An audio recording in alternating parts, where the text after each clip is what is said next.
Hello. Today I'm going to tie for you a parachute version of a Sulphur Dry Fly. I would say this completes the set because I recently made a video of an emerger and a nymph, but there were probably 20 other combinations that we could try. And here's a nice look at an actual Sulphur Mayfly. We're going to tie this on a fulling mill 50/50 dry fly hook in size 16. I'm going to use Coq de Leon, the light speckled version, as a tail. We're going to use a little more of that Mallard dyed wood duck. On the dry fly version, we're going to use the sulphur colored strand from the boot lace that we used on the emerger. I'm going to use sulphur colored superfine dubbing for a thorax, and our parachute is going to be a Grizzly saddle hackle. Like the others, I'll tie this fly in perfect hatch 8/0 in pale dun. So we'll get a hook in the vise. We'll start the thread back a little bit. In my mind, that's kind of where I'm going to put the parachute, somewhere pretty close to where I started the thread. And I left a long tag, and I'm using the brown marker again because we're going to wrap that mallard toward us and then counter wrap it, rib it with the tag end of the thread, and it'll be dyed brown. But the pale dun color kind of matches everything else. So this is a nice way to do two things there with the same strand of tying thread. So I wrap back to the end of the shank. I put a couple extra wraps there, kind of helps kick those tail fibers out. There's a little pinch of Coq de Leon, and I'm going to wrap it in front of the bump and eventually back onto the bump and just let them spread out and kick up a little bit. In this case, we'll trim off the butt sections to that same point where we started our thread. And here we are with a clump of fibers from that wood duck colored mallard.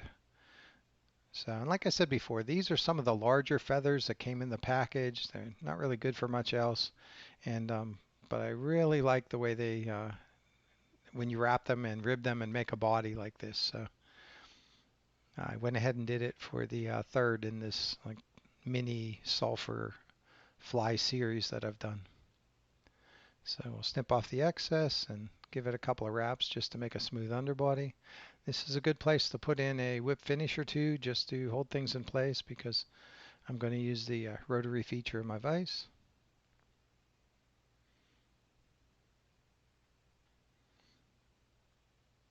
And we'll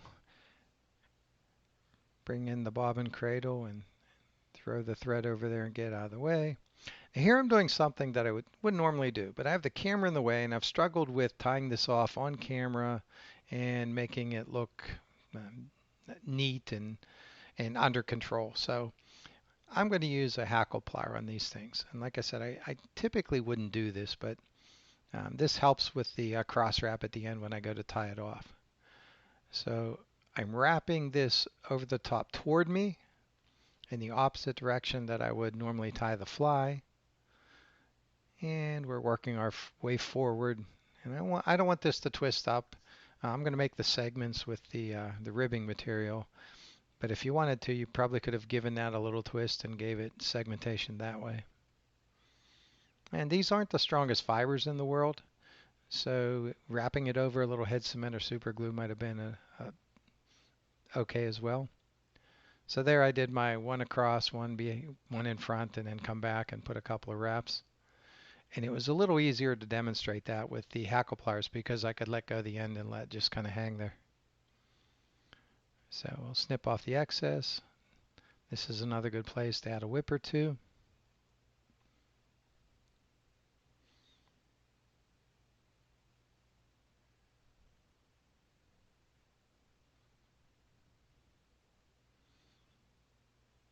And put the thread out of the way again and grab our tag end and get ready to make the rib. So we're going to work our way forward, space these wraps evenly as we can. And like I said, before in the other sulfurs, when I wrapped over mallard, I like the way the fine hairs in the mallard kind of pop a little bit once you rib them. And we'll get a couple of wraps here over the tag end of the ribbing material, tag end of the tag end, and park the thread about in the place where we want to put in the post.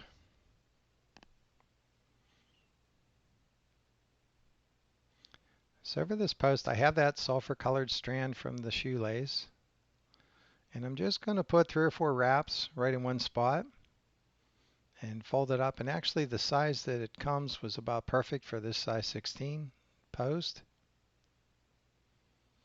And what I'm doing there is throwing that one wrap around, kind of a hitch around the back. I don't know how to describe that, but it's in the opposite direction. It kind of pulls that post together at the bottom. Then I go around the hook and come back to the actual conventional direction that I want to wrap. So I was going to add some super glue, and I kind of got nervous about the brush and maybe adding too much super glue. So I brushed some onto the dubbing needle. It doesn't take very much, and this stuff wants to run and soak into everything. And so the needle gave me but the bodkin, I guess the needle gave me a little more control. So we'll pull up on the post. Now this, I can hold the post this way and kind of pass the bobbin around the post. I'm kind of manhandling things here a little bit, but this is one of the better ways I've found to wrap a post. And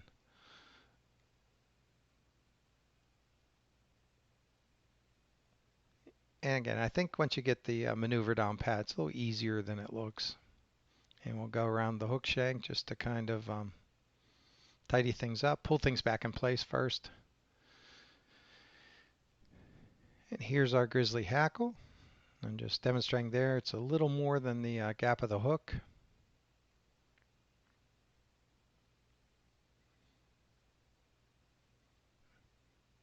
I'll go ahead and throw a wrap there where I was parked and come up front and put a couple more wraps. And then I'm pretty sure everything's held in place. So I'm going to come up around and wrap it to the post.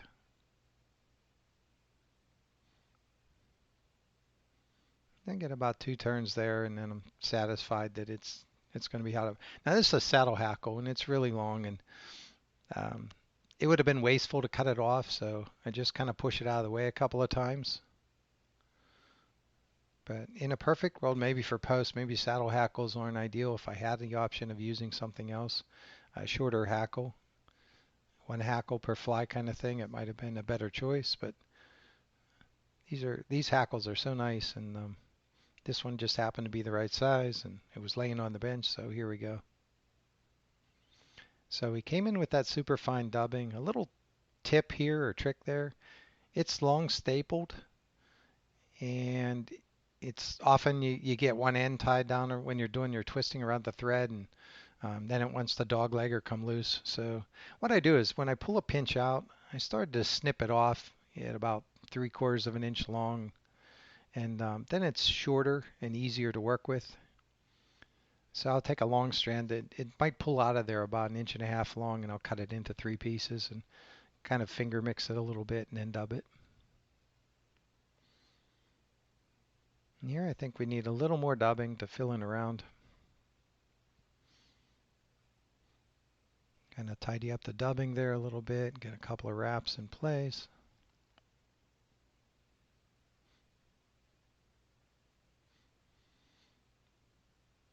And then I want to finish, kind of throw a wrap around that post in the direction that I want to finish wrapping the post. And I'm going to turn the hook 90 degrees in the vise. So it feels more comfortable wrapping hackle in this direction, doing the whip finish in this direction. So I think we lost a frame or two, but I just pulled the post straight and then took the hackle behind. I'm going to wrap up a little bit and then back down over it. In a perfect world, I might have wrapped that hackle all the way to the top and started at the top and worked my way down. And I put about 4 turns of hackle here. And I'm going to, on these larger ones, I kind of get away with throwing a couple of wraps down there just above the thorax. But I don't like a huge thread band down there below the hackle. In this case, it kind of is what it is. So I got about 3 turns across the hackle. Now here I'm not really snipping. I just hold the scissors and push them towards the stem. It still may have trimmed a fiber or two, but all in all, I think we're in good shape. Okay, and I'm going to get the kind of a mid-size whip finishing tool here and do a whip finish right there below the hackle. And I'm going to add a little super glue down here, so probably about 3 wraps is just fine. And it's about here I realized that I might have wanted to trim that post off before I did the whip finish. But it was easy enough to untangle and no harm, no foul. So I got a little wider thread band under there than I might have liked, but it's not bad. And while we're here, this is probably a good time to go ahead and, well, the other before whip finishing might have been the best time, but this is a good time to trim the post. Now I like to cut these at an angle. I stretched it out a little bit. It kind of shrinks back, but I cut at an angle. I want to simulate the actual that sail that the mayflies have, their sail-shaped wings. So let's turn it back in the vise.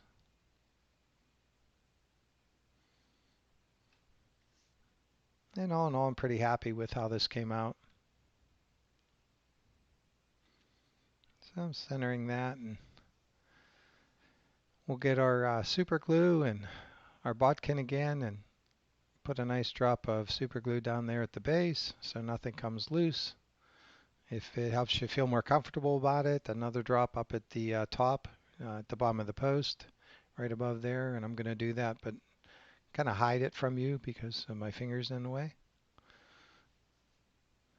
But there we go. That's the A version of a parachute Sulphur Dry Fly using the bootlace for a post. And here we have all 3 of them on a cork.